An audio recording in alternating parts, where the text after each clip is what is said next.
आपकी रहनुमाई के किस्से इतने मकबूल हैं कि हमारी पेश चले तो हम आपको खुदा कह दें, हमारी पेश चले तो आपको खुदा कह दें, क्योंकि सर के मार्गदर्शन में बहुत सारे बच्चों का भविष्य बदला है।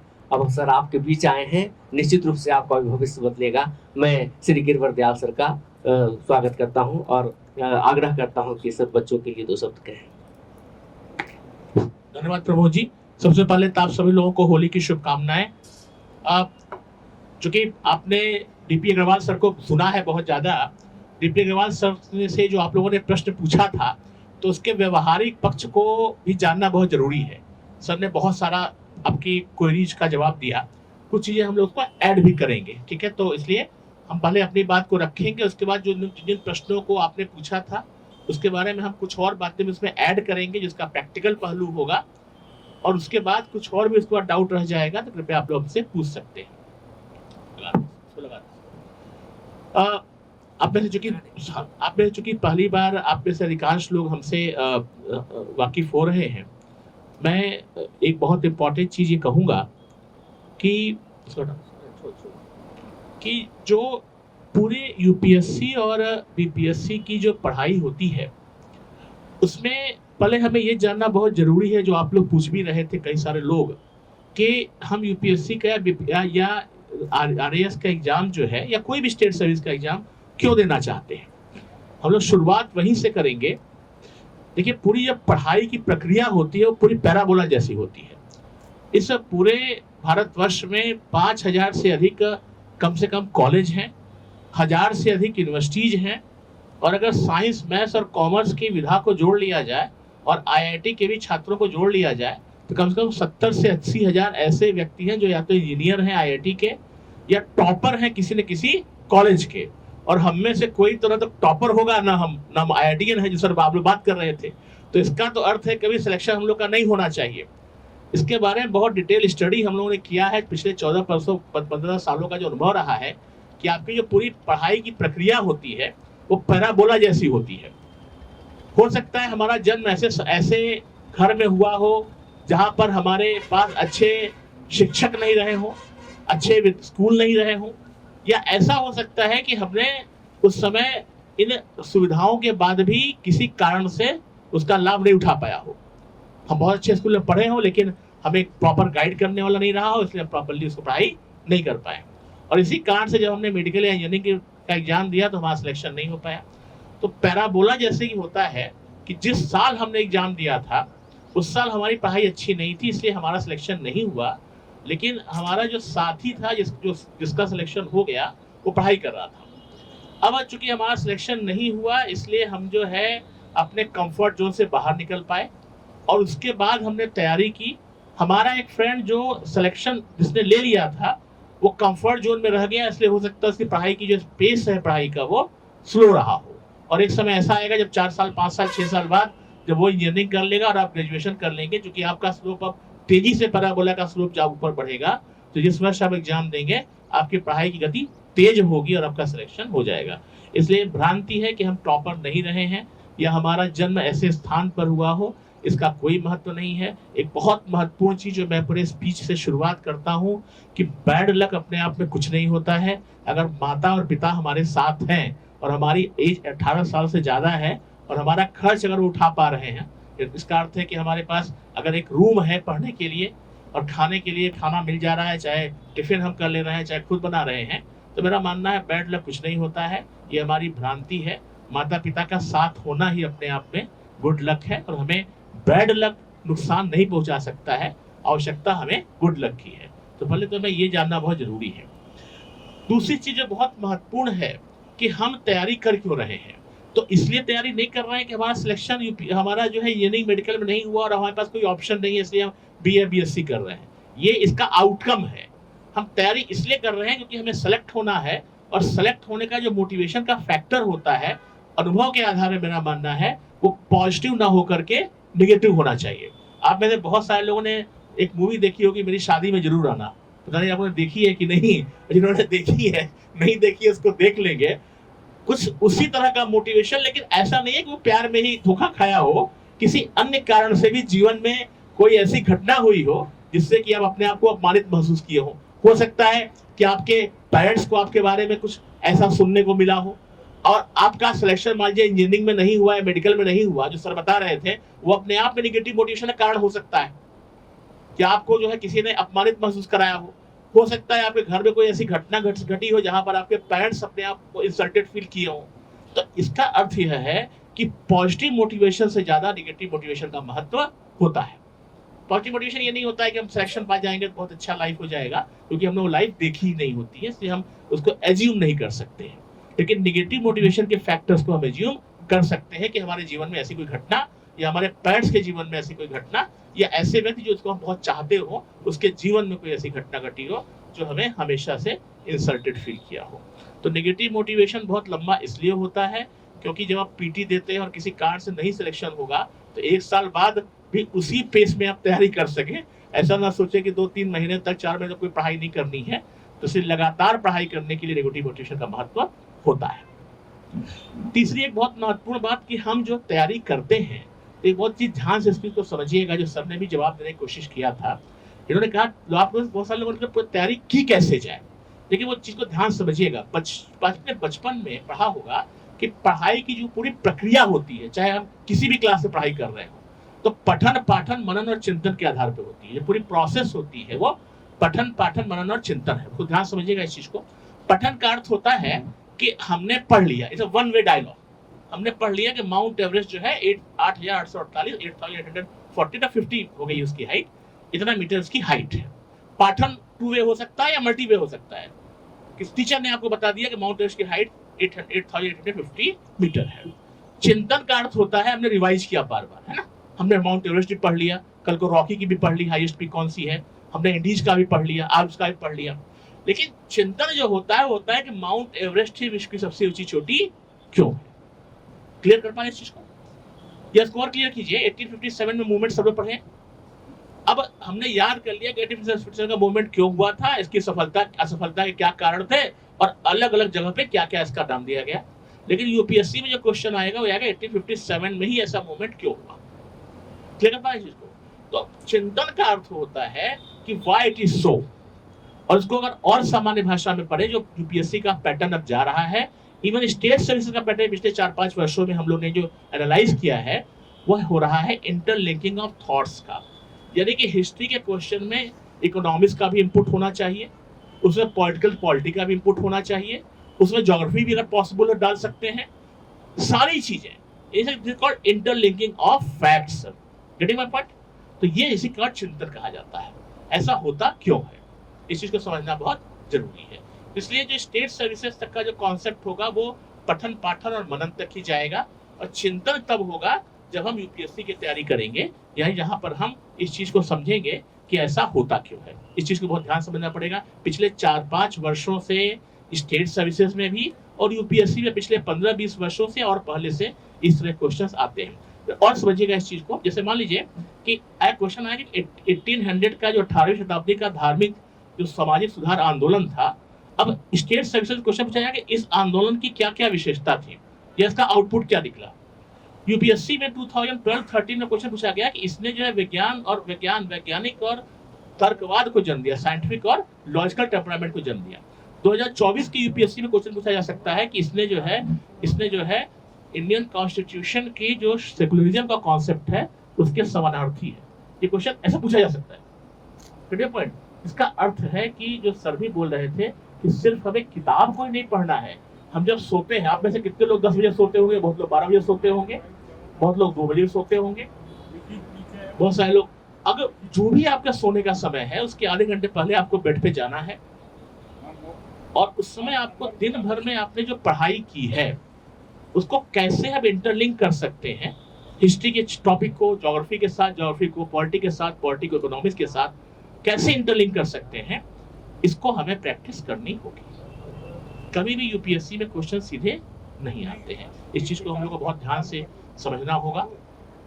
एक बहुत इंपॉर्टेंट सी चीज मैं आपको बता दूं, मेरा यह मानना है कि भले ही संख्या के आधार पर, न्यूमेरिक्स के आधार पर यूपीएससी में या स्टेट सर्विसेज में कंपटीशन बढ़ा है। ऑब्वियस है, पॉपुलेशन जब बढ़ेगी तो संख्या भी बढ़ेगी, सीटें भी लगभग वैसी ही हैं या कुछ कम भी हो रही हैं, कभी कभी ज़्यादा भी हो जाती हैं, लेकिन क्वालिटी के हिसाब से देखा जाए तो यूपीएससी हो चाहे स्टेट सर्विसेज का जो जो कंपटीशन है वो क्या हो गया है, घटा है। डिस्टॉर्शन के बहुत सारे फैक्टर्स हैं। आप देखिए व्हाट्सएप से लेके सोशल मीडिया के अनंत ऐसे बहुत सारी चीजें हैं जो आप लोगों के पास भी होंगे। अब जो है व्हाट्सएप पे सबके पास होगा, आप इंस्टाग्राम पर भी होंगे, टिंडर पर भी हो सकता है आप बहुत सारे लोग ने फेसबुक पर किया होगा, बहुत सारे लोग टेलीग्राम किए होंगे। ये सारी चीजें जो है वो डिस्टॉर्शन का एक आधार हो सकती हैं। ये डिबेट बहुत क्लियर है इसमें कि हम अच्छी चीजों के लिए भले ही फेसबुक का यूज कर सकें और अच्छी चीजों के लिए हम भले ही व्हाट्सएप का यूज कर सकें, लेकिन इसका नकारात्मक पहलू जो है वो ज्यादा है। हमारे एक फ्रेंड हुआ करते थे, उनके फादर उस आज से 20 साल पुरानी बात है, टीवी उनके घर में नहीं चलती थी। वो कहते थे कि हम हिस्टोरिकल चैनल भी देखेंगे, हम ज्योग्राफिक चैनल देखेंगे। उनका कहना ये था क्या गारंटी है कि आप जो है अच्छे चैनल ही देखेंगे, हो सकता है आप मूवी ज्यादा देखें। इसलिए इन सब चीजों का नेगेटिव एस्पेक्ट ज्यादा होता है। फिर भी बहुत मुश्किल है इससे दूर रहना। मुझे नहीं लगता है कि कोई इंसान इससे दूर रह सकता है, लेकिन इसका प्रयोग जो है वो काफी कम आप कर सकते हैं। एक और चीज बहुत महत्वपूर्ण है कि आप जब भी पढ़ाई करते हो, एक बहुत इंपॉर्टेंट चीज है कि जब भाषा के बारे में बात हो रही थी, भाषा का महत्व वहीं तक है जहां तक कि अपने ज्ञान को आप एक्सप्रेस कर सकें। हमारे जो भाषा है वो देवनागरी होती है, हिंदी होती है। अब आप यहाँ पर बोलिएगा, मुझे याद है उत्तर प्रदेश में ईस्टर्न यूपी में एक बार हम जब गए तो किसी ने कहा ट्रेन खुल गई। अब हम तो डर गए कि ट्रेन खुलने का मतलब लगता है ऐसे कपलिंग खुल गई। तो वहां पे भाषा जो कहा जाता है ट्रेन खुल गई, हम लोग लखनऊ में बोलते हैं ट्रेन चल दी। तो कई बार ऐसा होता है कि भाषा की जो शुद्धता होती है उसका भी महत्व होता है। राजस्थान में भी ऐसी प्रॉब्लम आती है, बिहार में भी ऐसी प्रॉब्लम आती है, यूपी में भी ऐसी प्रॉब्लम आती है जहां पर हम शुद्ध देवनागरी भाषा का प्रयोग नहीं कर सकते हैं। एक हमारे फ्रेंड इस बात को पूछ रहे थे कि हिंदी मीडियम का रिजल्ट खराब कम जाता है। कम इसलिए जाता है क्योंकि हम जब बीए बीएससी करते हैं तो आप खुद सोचिए कि आप केवल लास्ट में गाइड आती है उससे 3-4 दिन पढ़ाई करते हैं। एक जो इंजीनियरिंग का स्टूडेंट है रोज पढ़ाई करता है, तो जब इंजीनियरिंग और मेडिकल जो स्टूडेंट रोज पढ़ाई करता है तो उसके पढ़ने की हैबिट डेवलप हो जाती है और इसलिए वो जो है लगातार पढ़ाई करता है।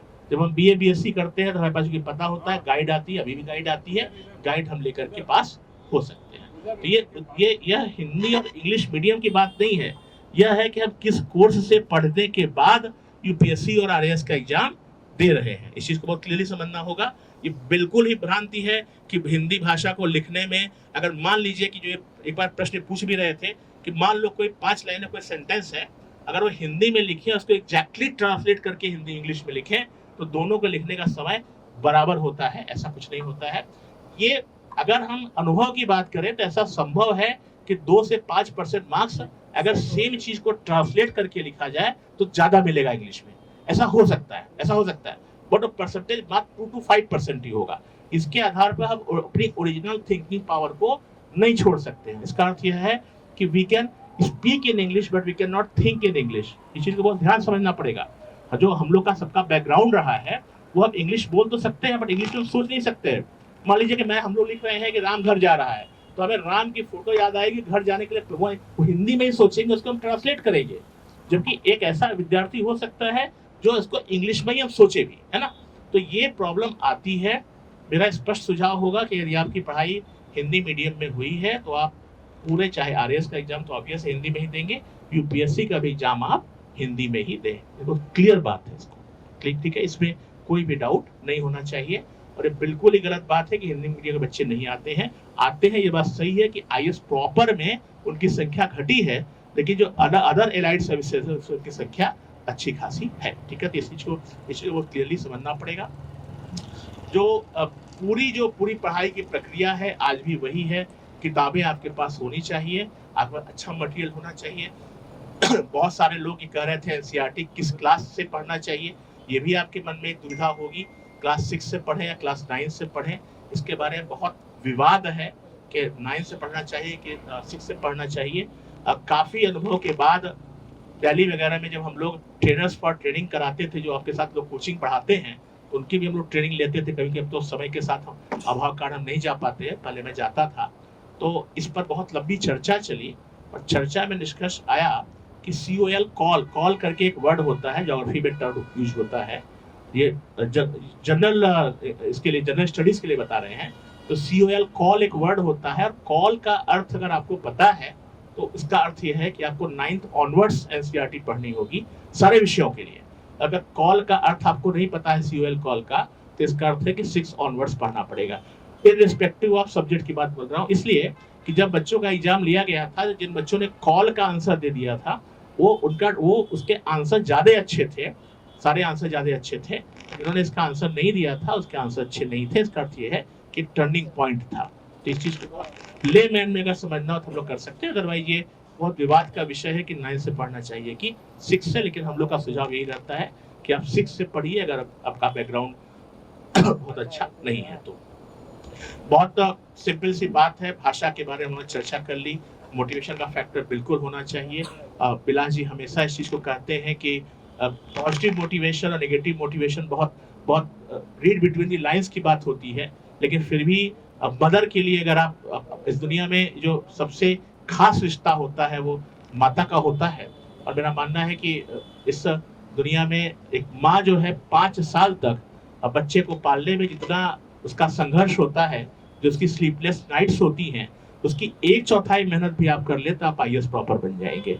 तो हर घर में माँ मौजूद है, हर घर में माँ मौजूद है। और आप लोगों को नहीं अनुभव होगा, आप जहाँ जाइएगा और अपनी माँ को फोन करिएगा, हो सकता है शुरू में तो आपको डांट दे वो कि किस तरह क्वेश्चन पूछ रहे हो, लेकिन बाद में पूछिएगा कि तुमने कितनी रातें मेरे लिए खराब की जब मैं छोटा था। वो बोलेंगे कि अरे मुझे तो याद भी नहीं है, मैं तो रात भर जगती थी और उसके बाद सुबह खाना भी बनाना पड़ता था। तो जो मेहनत, और हम लोग तो कभी नहीं मेहनत किए। तो माँ जो है परफेक्शन का उदाहरण है। आप खुद सोचिए, जब आपका एग्जाम हुआ करता था रहा होगा और आपने मदर से कहा होगा हमें सुबह उठना है, तो नाश्ता पहले ही तैयार रहा होगा, लेट नहीं हुआ होगा। आप खुद सोचिएगा, लेकिन आप पता नहीं कितनी बार लेट हुए होंगे अपने स्कूल में। तो इसका अर्थ है कि mother is the exact example of perfection. We all are imperfect, और इम्परफेक्ट होने के बाद भी सिलेक्शन हम लोग का हो जा रहा है, बहुत बड़ी बात है। और हर घर में IAS मौजूद है। मैंने कहा कि 5 साल तक इतनी स्लीपलेस नाइट्स की हम लोग बात कर रहे हैं। आप खुद सोचिए, आप लोग इतने बड़े हो गए होंगे, ग्रेजुएशन बहुत लोग कर लिए होंगे, कर रहे होंगे, कितनी रातें आप लोगों ने खराब की है पढ़ाई के लिए या किसी कॉन्सेप्ट को समझने के लिए। रात तो आपने इसलिए खराब की क्योंकि लास्ट में आपने साल भर पढ़ाई नहीं की, तो लास्ट में 3 दिन के लिए गाइड पढ़ना है, इसलिए रात खराब किया होगा। वो रात खराब करना नहीं होता है। आप कॉन्सेप्ट को समझने के लिए कि भाई ऐसा है कि अकबर ने असीरगढ़ को ये लास्ट जो उसका फोर्ट था असीरगढ़ को ही जीता, उसके बाद क्यों नहीं वो आगे बढ़ा। इसको समझने के लिए आपने रातें खराब की अगर, तो समझना इसका मतलब अच्छा है। इंडिया का झुकाव रशिया की तरफ क्यों है, यूक्रेन के प्रति क्यों नहीं हो रहा है, इसको समझने के लिए अगर आपने रातें खराब की होंगी तो वो आपका एक पॉइंट हो सकता है। अब वो एग्जाम पास करने के लिए आपने 3 दिन पढ़ाई की रात भर, वो कोई पॉइंट नहीं है। इसलिए हम सब लोगों ने पढ़ाई बिल्कुल नहीं किया है, उसके बाद भी सिलेक्शन हो जा रहा है, बहुत बड़ी बात है। और एग्जाम्पल मैंने आपको बता दिया कि हर घर में IAS मौजूद है, इससे अच्छा एग्जाम्पल हो नहीं सकता है। पॉजिटिविटी हमेशा रखना होगा जीवन में। ऐसे साथ आपके बहुत कम लोग होंगे, जो सर भी बता रहे थे। बहुत सारे लोग आपको डिमोटिवेट करेंगे जब आप तैयारी करेंगे कि आपका सिलेक्शन नहीं हो रहा है, क्या कर रहे हो, बहुत ज्यादा आपकी एज हो गई है। लेकिन मेरा मानना है कि अगर पेरेंट्स आपके, माता और पिता आपके साथ हैं, वो आपका खर्चा उठा रहे हैं, तो जब तक उनमें दम है तब तक आप भी लगे रहिए और सफलता निश्चित रूप से आपको मिलेगी। ये बहुत छोटी सी बात होती है इस दुनिया में। मेरे फादर कहते हैं कि केवल मरे को जिंदा नहीं किया जा सकता, बाकी सारे काम किए जा सकते हैं। तो दुनिया में कुछ भी असंभव नहीं है। सिलेक्शन पाना तो बहुत छोटी सी चीज है। आपके सामने बिलास जी बैठे हुए हैं, ये खुद एग्जाम्पल है। मैं तो हमेशा कहता हूँ कि 4 बजे ही उठते हैं सुबह सुबह, हम तो सबसे सीखते हैं। हम लोग तो लेट उठने वाले व्यक्ति हैं, पढ़ाई के तैयारी के क्रम में हम लोग देर से सोते थे या देर से उठते हैं। बिलास जी 4 बजे उठ जाते हैं और 5 बजे तक सब कुछ काम हम नहा वहा लेते हैं, तैयार व्यार हो करके पूरा चक्कर लगाते हैं अपने काम को। और 7 बजे हमारे यहाँ नाश्ता करने आ जाते थे। 7 बजे हमारे सोने का टाइम होता था। कभी कभी हम लोग लेट नाइट कोई सोते तो थोड़ा कभी कभी लेट उठने का टाइम लेट हो जाता था। तो हमने इनसे कहा कि भाई 9 बजे से पहले घर पे मत आया करिए। तो ऐसे व्यक्ति हैं ये। अभी प्रमोद जी बता भी रहे थे कि माता के पिताजी के असामयिक निधन के बाद में शुरुआत की। इतने कम समय में पूरे भारत में एकमात्र ऐसी संस्थान है जो 4 राज्यों में अपनी शाखाएं को खोल चुका है, और बिना पैसे के। हम तो यहाँ तक कहते हैं कि किसी के पास पैसा नहीं है तब भी पढ़िए। जो यहाँ पर स्लोगन भी है कि मेरी माँ मुझ पर फक्र करें, ऐसा कुछ काम करना है जीवन में, इसका ये उद्देश्य है। आपके पास पैसा आप नहीं अफोर्ड कर सकते, ये फ्री में आपको पढ़ाएंगे, बशर्ते आप बन जाइए, ताकि भविष्य में ये ना कहने को हो कि अर्धा भाव के कारण हम सिलेक्शन नहीं ले पाए।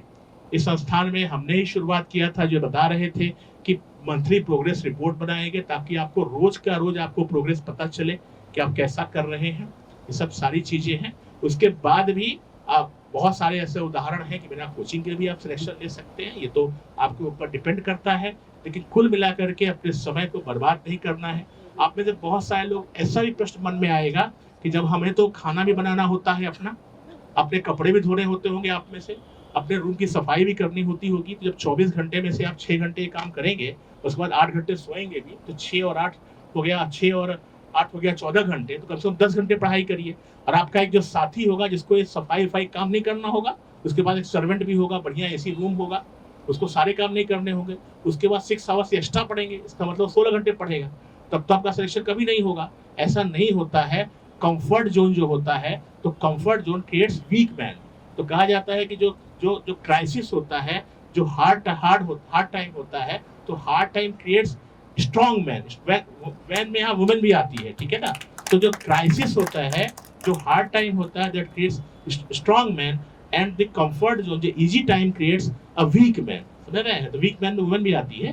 तो जो इजी टाइम होता है आपका, जब घर में एसी है, खाना बनाने वाला रखा हुआ है, मनपसंद की सब्जियां बन जा रही हैं, है ना, तो उसमें क्या होगा कि आप वीक हो जाएंगे। इसीलिए हम लोग हमेशा कहते हैं कि बच्चों को भी क्राइसिस में ही उनको बताना पड़ेगा क्राइसिस होती है।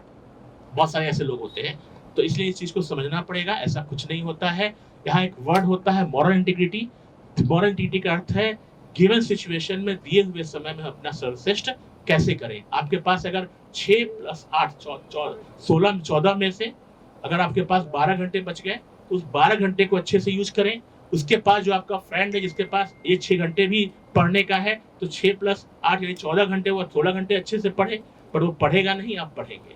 जैसे मॉरल इंटीग्रिटी होता है, समय का बर्बाद नहीं करना चाहिए। समय आपको, अगर आपने समय को बर्बाद किया, इस चीज को ध्यान रखिएगा। यूपीएससी एकमात्र ऐसा एग्जाम है जिसमें कि सारी मेहनत जो होती है वो तैयारी के पहले की, सिलेक्शन के पहले की होती है। इस चीज को भी समझना बहुत क्लियरली पड़ेगा। अगर आप प्राइवेट सेक्टर में एमबीए करते हैं, तो आप प्राइवेट सेक्टर में इंजीनियरिंग का काम करते हैं, तो ऐसा हो सकता है कि आपसे ज्यादा विद्वान व्यक्ति आपका बॉस बन जाए। ऐसा संभव है, प्राइवेट सेक्टर में निश्चित संभव है ऐसा। लेकिन ये एक सिविल सेवा है, कोई भी सिविल सेवा, चाहे स्टेट्स की सिविल सेवा हो, चाहे यूपीएससी का एग्जाम हो, अपने कैडर में आप सीनियर रहेंगे ही रहेंगे, चाहे आप काम करिए। इसका अर्थ है कि आप जब तक मेहनत नहीं भी कर रहे हैं, तब भी आपका प्रमोशन होने जा रहा है। तो एकमात्र ऐसी एग्जाम है सिविल सेवाएं जिसमें कि सारी मेहनत जो होती है वो सिलेक्शन के पहले की होती है। इस चीज को बहुत ध्यान समझना है। बैड लक कुछ नहीं होता है। मैंने पहले भी कहा, अगर माता पिता आपके साथ हैं तो बैड लक कुछ नहीं होता है। ये जो बहुत सारे लोग हाथों में डिफरेंट टाइप्स की रिंग्स पहनते हैं, ज्योतिषी से मिलेंगे। हमारे एक मित्र थे, उनको जब 3-4 बार सिलेक्शन नहीं हुआ, तो किसी ने कहा काले कुत्ते को सुबह सुबह 4 बजे जो है एग खिलाइए। अब उनका आदमी जाता था, ब्लैक डॉग को लेके आता था, और रोज सुबह सुबह उनका फ्रेंड उठता था और एग को पटक देता था, खाता था। अब वो कुत्ता बाद में अपने आप आने लगा।